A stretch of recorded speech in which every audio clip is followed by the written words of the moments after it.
Alright guys, so we got some epic news coming for Pokemon Go. Niantic revealed on Tuesday evening that it was in the process of updating the game versions for Android and iOS. Now, here's the thing. Make sure you hit that like button, make sure you hit that subscribe button, because we're trying to hit that whole 60,000 subscribers by the end of this weekend, and we're getting really close. So, anyway, sorry about that. So, the update really doesn't add much. It adds Portuguese and Brazilian language. As well as if you go and click on the medals itself, it'll actually show you the progression towards the next medal. But while that seems kind of lame, the actual gold in this whole thing is deep down inside the code. Now, people down at Silph Road, who do all the wonderful data mining having to do with the APK, have found a whole slew of new information that's in there. Now, this is factual information.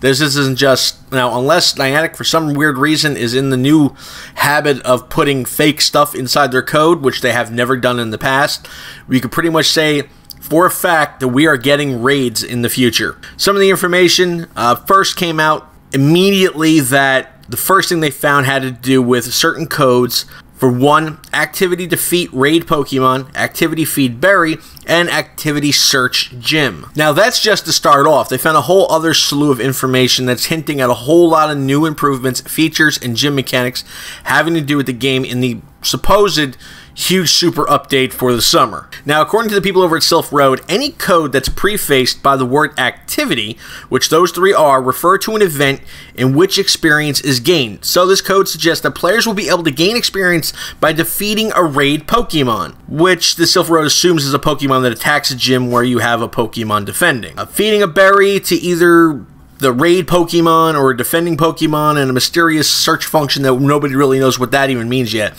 The feed berry thing could very well mean that you need to start feeding your Pokemon that you have sitting in a gym. Now, this is great news for any of us who cannot stand running into Blissey gyms, and a Blissey gym is basically one that's just overrun by Blissies.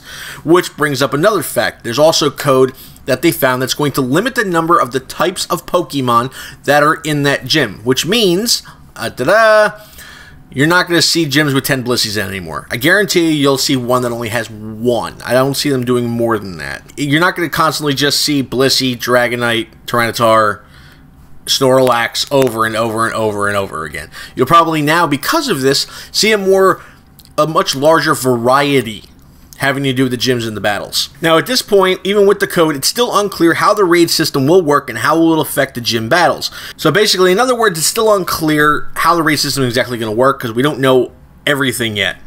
But however, it does kind of suggest, and with the assumption that players have to take a more active role when it comes to both defending gyms and attacking gyms in the future. Probably has to do with that whole feed berry thing. Now, another part of the code that they were able to find in there has to do with push notifications. So we're not really sure exactly what it is because there's no details per se. It's not like there's a written instruction manual that says this means this. But you kind of have to go on some assumptions having to do with which most likely the push notification is to tell you if a raid or something like is going on around you, near you, for your team, against a gym that you might have a Pokemon at, something along those lines. Now, what exactly you'll be able to do about that if, let's say, your gym by your house, and let's say you're at work, I don't know if you're going to be able to defend it remotely.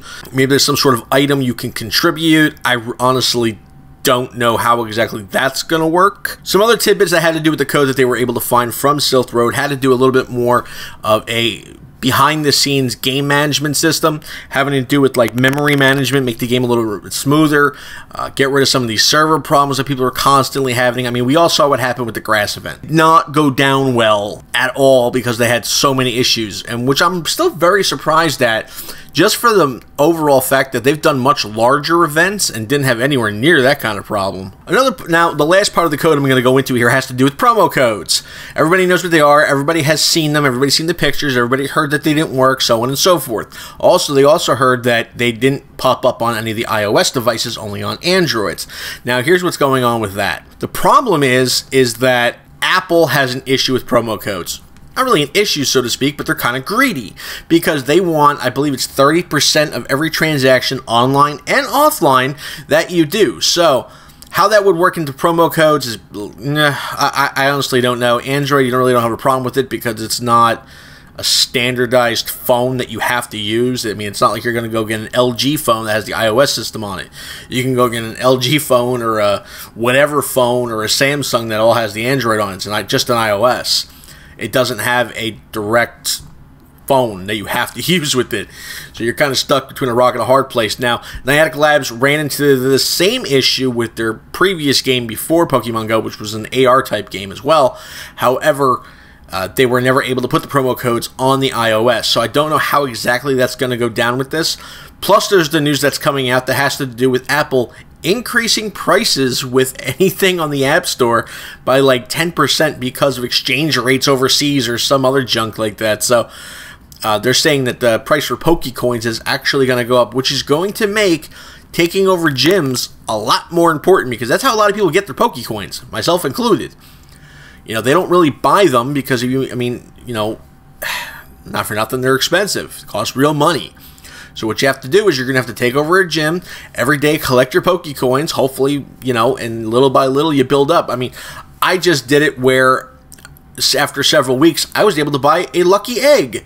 So I understand what everybody's talking about. It's going to be kind of an issue with this, and cutting out more than half of your, maybe, I don't know if it's more than half, but probably half, let's say, with the promo codes. I mean, at this point, I would kind of say it's like, maybe they should just not have them at all, or figure out some other type of way of doing it, because cutting out half of your consumer base almost seems insane to me. And the last little bit of tidbit that came out of the information having to do from Silph Road, having to do with the APK and the code, has to do with cheaters. Now, I know a lot of people out there go and say spoofer, spoofer, spoofer, cheater, cheater, cheater. Now, I would like to point out the fact that data has already come out that basically says that the majority of people out there are cheating. So half the time when people are going and saying you're a spoofer, they're a spoofer too. It's just the fact of the matter. So basically, if people have not noticed by now, you're pretty much no longer able to snipe in the way that you were before. You're getting soft banned virtually immediately, which means you're going to have to get yourself on soft ban. Now, I'm not going to go into exactly how you do that. That's for other people to tell, not for me. So, but the problem is that right now they're testing ways to be able to see if you cheated or not. This means teleporting and sniping and whatever have you. And I have to assume that if you get enough soft bans in a row, you are going to get permanently banned. So I'm just giving a notification out to everybody that if you're doing it, it's your game. Do whatever you want. I'm not going to pass judgment on anybody. Just be very, very careful. Anyway, guys, that's pretty much it for us. Don't forget to hit that like and subscribe button. Don't forget to check out our social media links down below, and we'll catch you next time.